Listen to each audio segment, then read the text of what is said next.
जब भी हम लोग के साथ कुछ बुरा होता है, कोई संकट आ जाता है, कोई तकलीफ आ जाता है, तो हम ईश्वर को कोसने लगते हैं, उनको दोष देने लगते हैं कि हे प्रभु, सारा तकलीफ आप मेरे ही भाग में लिखे हैं, सारा दुख तकलीफ आप मेरे ही किस्मत में लिखे हैं, ऐसा क्यों कर रहे हैं प्रभु। हम इतना आपकी पूजा पाठ करते हैं, फिर भी आप हमको तकलीफ देते हैं। इंसान ईश्वर को कोसने लगता है, लेकिन सच तो ये है कि ईश्वर कभी भी अपने भक्तों को तकलीफ नहीं देते हैं। हाँ, थोड़ा कष्ट आता है जीवन में, थोड़ा संकट आता है, तो ईश्वर कभी भी अपने भक्तों को तकलीफ नहीं देते हैं। कभी कभी ऐसा होता है कि कोई बड़ा सा संकट को काटने के लिए, कोई बड़ा सा संकट जीवन में आने वाला होता है, तो भगवान उसके जगह थोड़ा सा तकलीफ दे देते हैं। या फिर मौत आने वाला होता है, कभी कभी इंसान मरने वाला होता है उस समय पे, लेकिन परमात्मा की कृपा से वो इंसान बच जाता है, छोटा सा एक्सीडेंट होके बच जाता है, या फिर कोई छोटा मोटा बीमारी हो जाता है और वो इंसान बच जाता है। ऐसा होता है, गांव घर में सुने होंगे या कहीं आसपास सुने होंगे या खुद पर भी बीता होगा कि कभी कभी ऐसा होता है, हम लोग बोलते हैं ना कि अरे मरते मरते हम बचे, आज तो हम मर ही जाते। तो परमात्मा कभी भी अपने भक्तों के साथ गलत नहीं करते हैं, उसका बुरा नहीं चाहते हैं। तो ईश्वर पर इंसान को भरोसा बनाए रखना चाहिए। अगर आपके साथ कोई दुख की घड़ी है, कोई संकट की घड़ी है, तो हिम्मत मत हारिए और परमात्मा पर भरोसा बनाए रखिए, क्योंकि परमात्मा कभी भी किसी के साथ बुरा नहीं करते हैं। आज जो कथा हम आप लोग को सुनाने जा रहे हैं वो इसी पर आधारित है कि परमात्मा जो परम पिता परमेश्वर है वो कभी भी किसी के साथ बुरा नहीं करते हैं। कथा बहुत सुंदर है, शुरू से अंत तक सुनिएगा। अच्छा लगेगा तो मेरे वीडियो को लाइक कीजिएगा, शेयर कीजिएगा और कमेंट बॉक्स में जय महादेव जरूर लिखिएगा, क्योंकि भगवान जी का नाम बोलने से लिखने से सब दुख दूर होता है। और कथा के अंत में हम कुछ भाई बहन का आज नाम लेंगे और उनके लिए महादेव जी से प्रार्थना करेंगे। तो चलिए ज्यादा बात नहीं करते हुए ये सुंदर सी कथा शुरू करते हैं।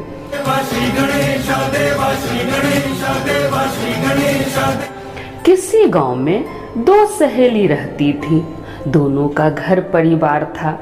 एक सहेली को भगवान पर बड़ा भरोसा था, उसको परमात्मा पर बहुत विश्वास था। वो रोजाना भगवान का भजन कीर्तन करती, पूजा पाठ करती, उनका ध्यान करती और फिर अपना काम करती। उसको भगवान पर बड़ा भरोसा था। लेकिन वही दूसरी सहेली जो थी, उसको भगवान पर जरा सा भी भरोसा नहीं था। जब उसकी सहेली पूजा पाठ करती तो वो मना करती कि अरे झूठ मूठ का समय बर्बाद करती है, कुछ नहीं होता है पूजा पाठ से, भगवान नहीं है इस धरती पर, पूजा पाठ से कुछ नहीं होता है, इसलिए तुम बेकार ही समय अपना बर्बाद करती है। वो हमेशा अपनी सहेली को समझाती कि भगवान नहीं है, लेकिन उसकी जो सहेली थी जिसको भगवान पर भरोसा था वो उसका नहीं सुनती थी। उसको भगवान पर बहुत भरोसा था, वो भगवान की परम भक्त थी, उसको भगवान पर बहुत भरोसा था। उसके घर का आर्थिक स्थिति उतना अच्छा नहीं था, फिर भी वो बड़ा खुश रहती, बहुत ही संतुष्ट रहती। वो भगवान से कभी शिकायत नहीं करती कि भगवान उसको इतना दिए हैं, हमको बस इतना ही। वो कभी भी भगवान से शिकायत नहीं करती थी। वो भगवान से एक ही चीज मांगती थी कि प्रभु जितना दिए हैं उतना बनाए रखिएगा, घर परिवार मेरा खुशहाल रहे और हमको क्या चाहिए, प्रभु जितना दिए हैं उतना बनाए रखिएगा। वो परमात्मा से इतना ही मांगती। एक दिन वो भगवान जी के मंदिर में भजन कीर्तन कर रही थी, तभी एक आदमी उसको आके बोला कि तुम्हारे बड़े लड़के का एक्सीडेंट हो गया है, वो हॉस्पिटल में है। वो जल्दी जल्दी वहाँ से उठी, परमात्मा से उसके स्वास्थ्य के लिए कामना की, भगवान से कामना की कि हे प्रभु मेरा बेटा का दुख तकलीफ दूर कर दीजिएगा। वो अपने बेटा के लिए प्रार्थना की और वहाँ से हॉस्पिटल चली गई। तो देखती है कि सचमुच में उसका बेटा का एक्सीडेंट हो गया है। वो अपना बेटा को डॉक्टर को दिखा के और फिर घर ले आई। जब घर लाई तो उसकी सहेली उससे मिलने के लिए आई, जिसको भगवान पर जरा सा भी भरोसा नहीं था। वो उससे मिलने के लिए आई और वो कहने लगी कि तुमको हम कहते हैं ना कि भगवान नहीं होते हैं, देखो तुम इतना पूजा पाठ करती है फिर भी तुम्हारे बेटे का एक्सीडेंट हो गया। तो वो बोली कि नहीं, हमको भगवान पर बहुत भरोसा है, भगवान कभी भी किसी के साथ बुरा नहीं करते हैं, हमको भगवान पर बहुत भरोसा है, कोई दिक्कत नहीं है, एक्सीडेंट हो गया है तो परमात्मा है ना, परमात्मा इसका ध्यान रखेंगे, वही इसको ठीक करेंगे। कुछ दिन बाद उसका लड़का सचमुच में ठीक हो गया, उसका लड़का स्वस्थ हो गया, फिर हंसी खुशी जीवन बीतने लगा। जब 6 महीना बीता तो फिर उसके लड़का का एक्सीडेंट हो गया। जब 6 महीना बीता तो फिर वही लड़का का एक्सीडेंट हो गया। जब एक्सीडेंट हो गया तो उसकी मम्मी उसको हॉस्पिटल ले गई और डॉक्टर को दिखा के घर लाई। जब घर लाई तो फिर उससे मिलने के लिए उसकी सहेली आई और वो फिर अपनी सहेली से कहने लगी कि देखो हम तुमको बार बार कहते हैं कि भगवान नहीं होते हैं, आखिर तुम्हारे बेटा का एक्सीडेंट क्यों हो रहा है, भगवान तुम्हारे बेटे को मारने पर क्यों तुले हुए हैं, आखिर तुम इतना पूजा पाठ करती है तो तुम्हारे लड़का को तो कुछ नहीं होना चाहिए, तुम्हारा घर धन धान्य से भरा रहना चाहिए, आखिर तुम्हारे लड़का का ही एक्सीडेंट बार बार क्यों होता है। तो उसकी सहेली फिर उसको बोली कि हमको भगवान पर बहुत भरोसा है, भगवान जो करते हैं अच्छे के लिए ही करते हैं, भगवान कभी कभी अपने भक्तों की परीक्षा भी लेते हैं, हो सकता है भगवान मेरी परीक्षा ले रहे हो और इसीलिए एक्सीडेंट हो रहा है, हमको भगवान पर बहुत भरोसा है। अब उसकी सहेली चली गई गुस्सा के। जब उसकी सहेली चली गई तो वो अपने बेटा का देखभाल करने लगी। धीरे धीरे उसका बेटा ठीक हो गया, फिर हंसी खुशी जीवन कटने लगा। लेकिन देखिए कि फिर 6 महीना के बाद उसका बेटा बहुत बीमार हो गया, उसका लड़का बहुत बीमार हो गया। तब वो उसको लेके हॉस्पिटल गई, उसकी माता उसको लेके हॉस्पिटल गई।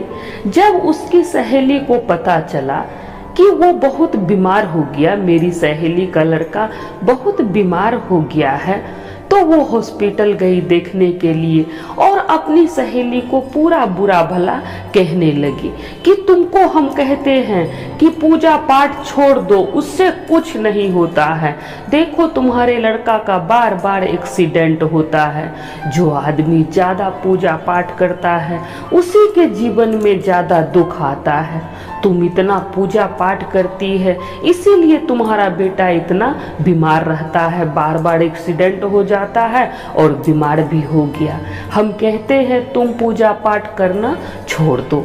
वो पूरा गुस्सा के बोलने लगी अपनी सहेली से। तो उसकी सहेली फिर बोली कि भगवान जो करते हैं अच्छे के लिए ही करते हैं, भगवान अपने भक्तों का कभी भी बुरा नहीं करते हैं, क्योंकि उसको भगवान पर बहुत भरोसा था, उसको परमात्मा पर बहुत भरोसा था कि परमात्मा कभी भी गलत नहीं करेंगे मेरे साथ। लेकिन उसकी सहेली नहीं मानी, उसकी सहेली गुस्सा के वहां से चली गई एक पंडित जी के पास, एक ज्योतिषी के पास जन्म पत्री लेके आई, एक ज्योतिषी के पास दिखाने के लिए कि आखिर इसके साथ बार बार ऐसा क्यों हो रहा है, 2 बार एक्सीडेंट हो गया, अब फिर बीमार हो गया है, आखिर ऐसा हो क्यों रहा है। तो वो जन्म पत्री लेकर आई एक ज्योतिषी के पास। अपनी सहेली के लड़का का जन्म पत्री लेके आई एक ज्योतिषी के पास और ज्योतिषी को दिखा के कहने लगी कि पंडित जी जरा देखिए तो इस कुंडली में क्या लिखा हुआ है, इस कुंडली में क्या लिखा हुआ है। जब ज्योतिषी वो कुंडली देखे तो पूरा घुसा गए और ज्योतिषी बोले कि ये किसका कुंडली लाकर तुम हमको दी है? मरा हुआ आदमी का कुंडली लाकर दी है। ये लड़का तो पिछले साल ही मर गया होगा, इसके कुंडली में लिखा हुआ है कि ये पिछले साल ही मर चुका है। तब वो बोली कि नहीं पंडित जी, ये तो मेरी सहेली का लड़का है और वो अभी जिंदा है। पिछले साल से ही 2 बार उसका एक्सीडेंट हो गया और अब बीमार हो गया है, वो अभी जिंदा है। वो समूचा बात ज्योतिषी को बता दी। तब ज्योतिषी बोले कि उसकी मम्मी के पूजा पाठ करने से ही इस लड़का का जीवन अभी तक बचा हुआ है। जो उसकी मम्मी धर्म कर्म का काम करती है, पूजा पाठ करती है, उसी के वजह से उसका लड़का आज जिंदा है, नहीं तो ये पिछले साल ही मर जाता। भगवान के कृपा से ही ये लड़का आज तक जिंदा है। कहता है कि काल भी उसका क्या बिगाड़े जो भक्त हो महाकाल का। तो उसकी मम्मी के पुण्य प्रताप के ही वजह से उसका लड़का जिंदा था। उसका एक्सीडेंट हो गया, उसका जान जाने वाला था उस दिन, लेकिन परमात्मा एक छोटा सा एक्सीडेंट करा के उसका जीवन बचा दिए। उसका मौत छोटा सा एक्सीडेंट में बदल दिए। अब इसके समझ में आ गया, इस सहेली के समझ में आ गया कि परमात्मा सचमुच में होते हैं। अब उसको लगने लगा, उसकी सहेली को लगने लगा, जो कि भगवान पर भरोसा नहीं करती थी, उसको भी अब परमात्मा पर भरोसा हो गया। और वो मन ही मन सोचने लगी कि हम अपनी सहेली को कितना बुरा भला सुनाए। उसको बोले कि परमात्मा नहीं होते हैं, लेकिन उसी के वजह से आज उसका लड़का जिंदा है। तब वो जन्म पत्री लेके अपनी सहेली के पास गई और फूट फूट कर रोने लगी कि तुम हमको माफ कर दो, तुम हमको माफ कर दो, हम तुमको इतना बुरा भला इतना दिन से सुनाए। तुम भगवान पर भरोसा करती है, तुम पूजा पाठ करती है, इसी के वजह से आज तुम्हारा लड़का जिंदा है। हम ज्योतिषी के पास गए थे, ज्योतिषी बताया कि तुम्हारा लड़का तो पिछले साल ही मर जाता, लेकिन तुम्हारे पुण्य प्रताप से ही तुम्हारा लड़का आज तक जिंदा है, इसलिए हमको क्षमा कर दो, माफ कर दो। और अब हम भी भगवान की भक्ति करेंगे। अब हमको भी भगवान पर पूरा भरोसा हो गया है कि भगवान कभी भी अपने भक्तों के साथ बुरा नहीं करते हैं। तो दोस्तों देखिए, इसीलिए कहता है कि भगवान पर भरोसा बनाए रखिए। भगवान कभी भी किसी के साथ बुरा नहीं करते हैं। भगवान को कभी नहीं कोसना चाहिए।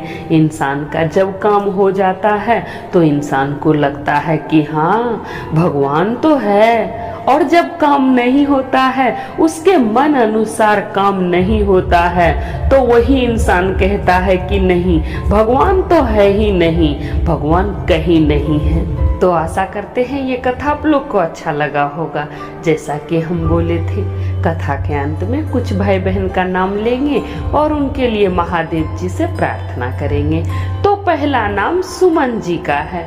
सुमन जी लिखती हैं, दीदी प्रणाम, मैं आपको कितने दिन से कह रही हूँ मेरा भी नाम लीजिए दीदी, आप तो मेरा नाम नहीं लेती हैं, क्यों दीदी आप हमसे नाराज हैं? तो सुमन जी आपका नाम लेने में थोड़ा देर हो गया, इसके लिए क्षमा चाहते हैं। आप लिखी हैं कि आप हमसे नाराज हैं क्या? तो सुमन जी हम किसी से भी नाराज नहीं होते हैं। हम भगवान जी से आपके लिए जरूर प्रार्थना करेंगे कि आपके जीवन में जो भी दुख है तकलीफ है, महादेव वो सब दूर करे, भगवान आपकी सारी मनोकामना पूरी करे। अगला कमेंट अनीता यादव जी के नाम से आया है। वो लिखती हैं, जय महादेव, हर हर महादेव, मैया पार्वती की जय। दीदी आप हमारा नाम लीजिए और महादेव से दया मांगिए कि मैं और मेरा परिवार हमेशा सुखी और स्वस्थ रहे। धन्यवाद दीदी। तो अनीता जी, हम आपके लिए महादेव जी से जरूर प्रार्थना करेंगे कि आपका पूरा परिवार खुश रहे, स्वस्थ रहे, सुखी रहे, आप लोग के जीवन में कोई भी दुख तकलीफ नहीं आए, आप लोगों की सारी मनोकामना भगवान पूरी करे, ऐसा हम आप लोगों के लिए प्रार्थना करते हैं। अगला कमेंट गुड़िया जी के नाम से आया है। वो लिखती हैं, जय महादेव, हर हर महादेव, मैया पार्वती की जय। गुरु दीदी आपको भी प्रणाम। काश दीदी आपके पास मेरा घर रहता तो मैं भी जाती शिव चर्चा। दीदी शिव गुरु से मेरे लिए दया मांगिएगा, मेरे पति को सरकारी नौकरी हो जाए। गुरु दीदी मेरा नाम गुड़िया बोलिएगा। तो गुड़िया जी, इतना सारा प्यार देने के लिए बहुत बहुत धन्यवाद, आपको बहुत बहुत धन्यवाद। हम भगवान जी से आपके लिए जरूर प्रार्थना करेंगे कि आपकी जो भी मनोकामना है महादेव वो सब पूरी करे, आपके जीवन में कभी भी दुख तकलीफ नहीं आए, ऐसा हम महादेव जी से प्रार्थना करते हैं। अगला कमेंट पिंकी कुमारी का है। वो सासाराम से हैं। वो लिखती हैं, जय महादेव, हर हर महादेव, मैया पार्वती की जय। दीदी आपको भी प्रणाम। दीदी आपका कथा बहुत ही अच्छा लगा, हम सुबह सुबह रोज कथा सुनते हैं। दीदी मेरा भी नाम जरूर लीजिएगा और दया मांगिएगा, मेरे घर में सुख शांति नहीं है। मैं पिंकी कुमारी, सासाराम, बिहार से। तो पिंकी जी, आप मेरा कथा रोज सुबह सुबह सुनती हैं, इसके लिए बहुत बहुत आभार। इतना सारा प्यार देने के लिए बहुत बहुत आभार। आप लिखी हैं कि आपके घर में सुख शांति नहीं है, तो हम भगवान जी से आपके लिए जरूर प्रार्थना करेंगे कि आपके जीवन में जो भी दुख है, तकलीफ है, महादेव वो सब दूर कर दे। आपकी जो भी मनोकामना है, जो भी इच्छा है, महादेव वो सब पूरी करे।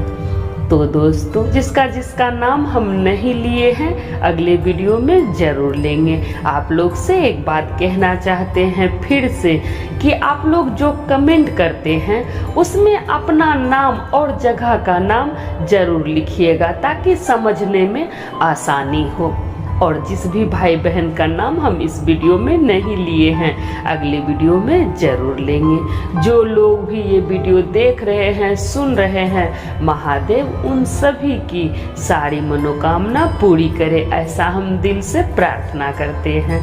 तो सब बोलिए जय महादेव, हर हर महादेव, माता पार्वती की जय।